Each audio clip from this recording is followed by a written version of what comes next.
মদন মিত্র যিনি ঋতব্রত তৃণমূলে যোগদান করে অভিষেক বন্দ্যোপাধ্যায়কে আক্রমণ করেছিলেন, ফের একবার আক্রমণ করলেন মদন মিত্র। আমাকে ধমকে চমকে লাভ নেই, ডায়মন্ড হারবার নিয়ে কাউকে চমকালেও আমাকে চমকে লাভ নেই। অভিষেক বন্দ্যোপাধ্যায় ক্রিমিনাল, খুনি, পয়সা দিয়ে সুপারি দিয়ে মার্ডার করেন। ফেসবুকে এই অভিযোগই করেছেন মদন মিত্র। কি বলেছেন তিনি দেখুন। আরেকটা কথা অভিষেককে বলি, আমাকে চমকে ধমকে লাভ নেই। তুই ডায়মন্ড হারবার দিয়ে যাকে চমকাতে পারিস, আমাকে চমকাস না। মমতা ব্যানার্জি, অভিষেক ব্যানার্জিকে আমি বলি যে আপনারা বলছেন যা বলুন, আপনাদের চমকানিতে সিপিএম চমকাবে, বিজেপি চমকাবে, মদন মিত্র চমকাবে না। অভিষেক, আপনি তো ক্রিমিনাল, আপনি তো মার্ডারার, আপনি তো পয়সা দিয়ে মার্ডার করেন, আপনি তো সুপারি দিয়ে মার্ডার করেন।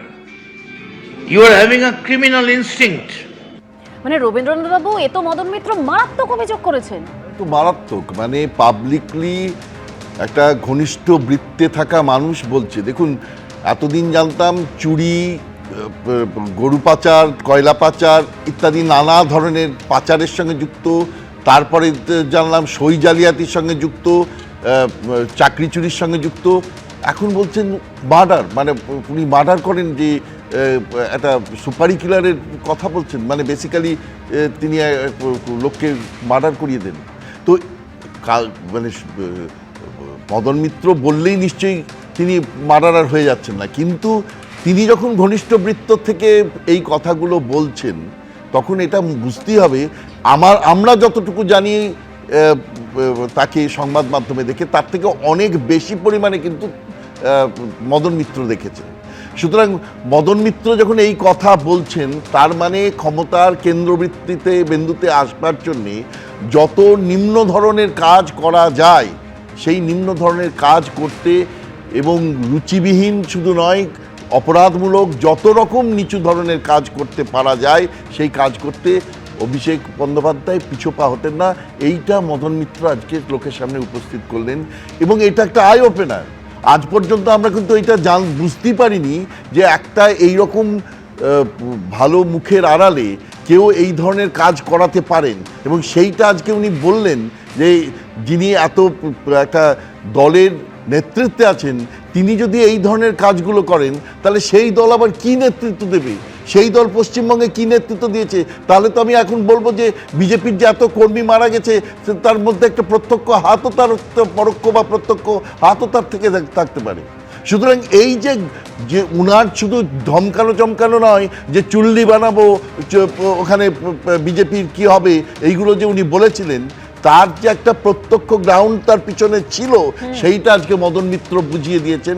এবং সেই বোঝানোটা কিন্তু আমাদের কাছে একটা ভয়াবহ, কারণ রাজনীতিতে যদি এই রকম ধরনের মানুষ থাকে যার মুখটা দেখতে ভালো, আর তিনি এই রকম সাংঘাতিক নিচু ধরনের কাজ করতে অভ্যস্ত, যেটা আমরা এতদিন জানতাম না, মদন মিত্র জানাচ্ছেন, তাহলে দেশের বা রাজনীতির পক্ষে, রাজ্যের রাজনীতির পক্ষে একটা সমূহ বিপদের সম্ভাবনা, সেইটুকু আমরা বুঝতে পারছি। একদম, এতদিন মমতা বন্দ্যোপাধ্যায়ের হাত ছেড়ে যারা যারা চলে গিয়েছেন, তারা স্পষ্ট অভিষেক বন্দ্যোপাধ্যায়কে নিশানা করেছেন যে অভিষেক বন্দ্যোপাধ্যায়ের জন্য দলটার এই অবস্থা। আর এবার মদন মিত্র তিনি একেবারে সরাসরি অভিষেক বন্দ্যোপাধ্যায়কে ক্রিমিনাল, খুনি বলছেন। কি বলেছেন মদন মিত্র ফেসবুক পোস্টে, আরো একবার রাখবো আপনাদের সামনে।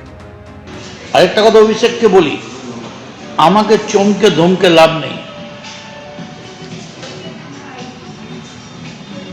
তুই ডায়মন্ড হারবার দিয়ে যাকে চমকাতে পারিস, আমাকে চমকাস না। মমতা ব্যানার্জি, অভিষেক ব্যানার্জিকে আমি বলি যে আপনারা বলছেন যা বলুন, আপনাদের চমকানিতে সিপিএম চমকাবে, বিজেপি চমকাবে, মদন মিত্র চমকাবে না। অভিষেক, আপনি তো ক্রিমিনাল, আপনি তো মার্ডারার, আপনি তো পয়সা দিয়ে মার্ডার করেন, আপনি তো সুপারি দিয়ে মার্ডার করেন। You are having a criminal instinct. আর এরপর মদন মিত্র তিনি সাংবাদিকদের মুখোমুখি হয়েছিলেন। সেখানে তিনি বলেছেন যে আজ থেকে 15 দিন আগে সব দায় নিয়ে অভিষেক বন্দ্যোপাধ্যায়কে বিবৃতি দিতে বলেছিলাম আমিও কুণাল ঘোষ, দাবি করেছেন মদন মিত্র। এবং তার আরো দাবি, সবকিছুর জন্য দায় নিয়ে অভিষেককে বিবৃতি দিতে বলেছিলাম, সব দায়িত্ব থেকে সরে যেতে অভিষেককে বলেছিলাম। উত্তরে অভিষেক বলেছিল, আমি ছেড়ে দিলে আমাকে কি দেবেন? অভিযোগ করেছেন মদন মিত্র। অভিষেক বলেছিল আমাকে আমেরিকা ছেড়ে দেওয়া হোক, আমেরিকা গিয়ে যদি কেউ না ফেরে তাহলে কি হবে, দাবি মদন মিত্রের। তখন অভিষেক বলেছিল আমার শর্ত পূরণ করা হোক।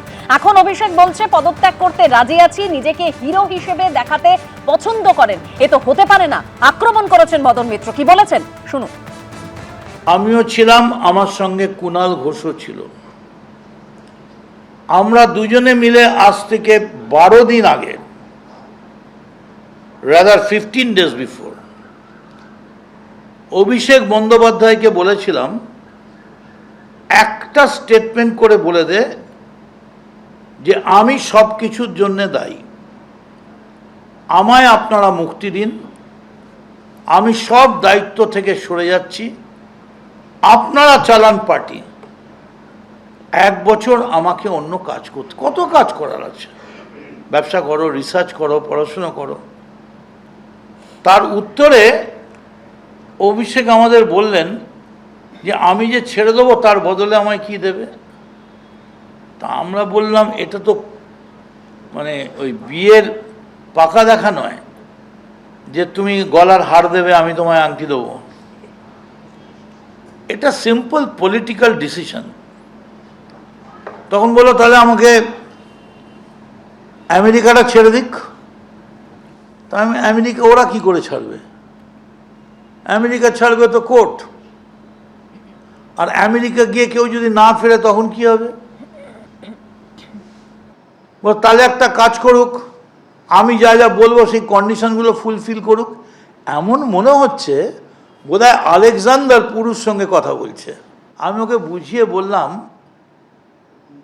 जो जीता वही सिकंदर, বিজেপি জিতে গেছে, তুমি পদত্যাগ করো।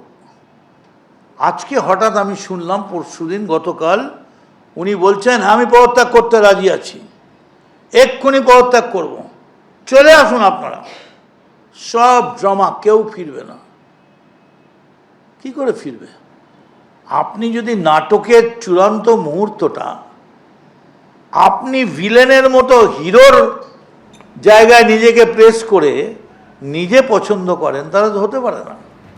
আমি এখান থেকে অর্ণবদার কাছে যাব। অর্ণবদা, যে অভিষেক বন্দ্যোপাধ্যায়ের বিরুদ্ধে এত অভিযোগ, একাধিক বিধায়ক, তৃণমূল নেতা, কাউন্সিলর থেকে শুরু করে সাংসদরা তারা প্রত্যেকে অভিযোগ করছেন, আর মমতা বন্দ্যোপাধ্যায় তাকে আগলে রাখছেন। প্রত্যেকে মমতা বন্দ্যোপাধ্যায়ের সঙ্গ ছেড়ে দিয়েছেন। মমতা বন্দ্যোপাধ্যায়ের একদা ছায়া সঙ্গীরা চন্দ্রিমা ভট্টাচার্য, ফিরহাদ হাকিম, মদন মিত্র প্রত্যেকে ছেড়ে দিয়েছেন। জাভেদ খান, অরূপ বিশ্বাস, তারা কেউ নেই আজকে মমতা বন্দ্যোপাধ্যায়ের সঙ্গে। আর মমতা বন্দ্যোপাধ্যায় তো নিজেই বলেছিলেন যে আমি জানি যদি অভিষেক বন্দ্যোপাধ্যায়কে ছেড়ে দিই তাহলে সবাই ফিরে আসবে। তাহলে কেন মমতা বন্দ্যোপাধ্যায় আগলে রাখছেন অভিষেক বন্দ্যোপাধ্যায়কে? দেখুন, এই যে কটা নাম আপনি বললেন, এরা প্রত্যেকে যখন দাঁড়িয়েছিলেন ভোটে এবং ভোটে লড়েছিলেন, তারা কিসের প্রতীকে লড়েছিলেন, কার ছবি নিয়ে লড়েছিলেন? মমতা বন্দ্যোপাধ্যায়ের ছবি নিয়েই তো লড়েছিলেন।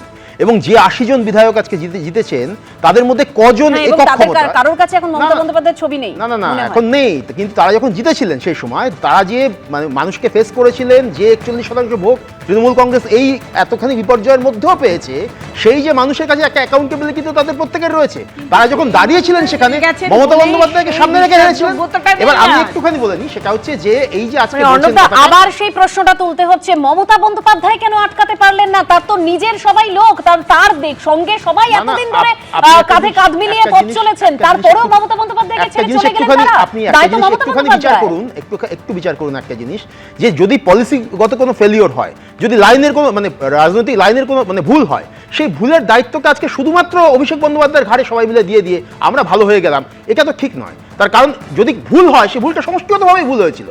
সেই ভুলের পার্ট তো মদন মিত্র সেদিনকেও ছিলেন, তিনি নিজে জিতেছেন 6000 ভোটে, তো তিনি তো সেই মানে ভুলের পার্ট তো তিনি নিজেও।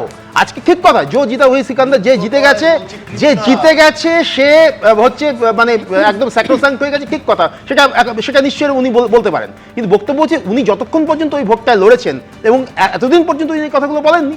15 দিন আগে নাকি উনি বলেছিলেন, 15 দিন আগে কি উনি সাংবাদিক সম্মেলন করেছিলেন? তখন তিনি বলেছিলেন যে আমি আজকে বললাম, ওকে বললাম, কিন্তু কথাটা শুনলো না। অন ক্যামেরা কিন্তু অভিষেক বন্দ্যোপাধ্যায় বলেছেন আপনারা ফিরে আসুন, আমি 1 ঘন্টার মধ্যে পদত্যাগ করবো। আর ক্রিমিনালের প্রসঙ্গটা হচ্ছে উনি যে কথাগুলো আজকে বললেন ওরকম একজন দায়িত্ববান সিনিয়র একজন এই নেতা। জায়গা থেকেই তো মদন মিত্র তিনি বলছেন যে 15 দিন আগে বলেছিলাম অভিষেক বন্দ্যোপাধ্যায়কে বিবৃতি দিয়ে যে সে সরে দাঁড়াও। এক বছরের আগেও মদন মিত্র বলেছেন যে অভিষেক বন্দ্যোপাধ্যায়কে বলেছিলাম যে 1 বছরের জন্য তুমি সরে দাঁড়াও, কিন্তু তখন অভিষেক বন্দ্যোপাধ্যায় প্রশ্ন করেছিলেন যে কেন সরে দাঁড়াবো, শর্ত দিয়েছিলেন, বলছেন তো মদন মিত্র। না না, মদন মিত্র কথাকে আজকে বলছে। বেশ, আমি এই জায়গা থেকে কুণাল ঘোষ তিনি বলছেন যে মদন মিত্র আজকে যে কথা বলছেন তিনি নাকি বাধ্য হয়ে এই কথা বলছেন, শুনুন। মদন মিত্র তিনি কদিন আগে পর্যন্ত তিনি মমতা বন্দ্যোপাধ্যায়ের নেতৃত্বে ছিলেন, তিনি এই চাটন শিবিরকে কি বলে গালাগালি করেছেন সবাই দেখেছেন। এখন একটি ইডির চিঠি, তার স্ত্রীকে তলব করে ইডির চিঠি গেল, তার পুত্রদের ইডির চিঠি গেল, আর তারপর থেকে তার শিবির অবস্থান এবং ভাষা সেগুলো সমস্ত পাল্টে গেল। এটা বোধহয় মদন মিত্র তার নিজের প্রতি সুবিচার করছেন না, কোনো কারণে তাকে হয়তো একটা কোনো জায়গায় গিয়ে আপোস করতে হচ্ছে কোনো কারণে, কারণ কিছু কাপুরুষ মদন মিত্রকে চিঠি পাঠিয়ে দিয়েছে। আমি এখানে ইডি অফিসাররা প্রচুর দক্ষ, আমি ইডি অফিসারদের কোনো দোষ দেব না, কিন্তু গোটা বিষয়টার পলিটিক্যালি পরিচালিত হচ্ছে। তো ফলে মিসেসের কাছে চিঠি গেল, ছেলেদের ডাকা হলো, আর সঙ্গে সঙ্গে মদনদা স্ট্যান্ড পাল্টে একেবারে অতি বিপ্লবী হয়ে উঠলেন, এটা মানুষ বুঝতে পারে। এবিপি আনন্দ, এগিয়ে থাকে, এগিয়ে রাখে।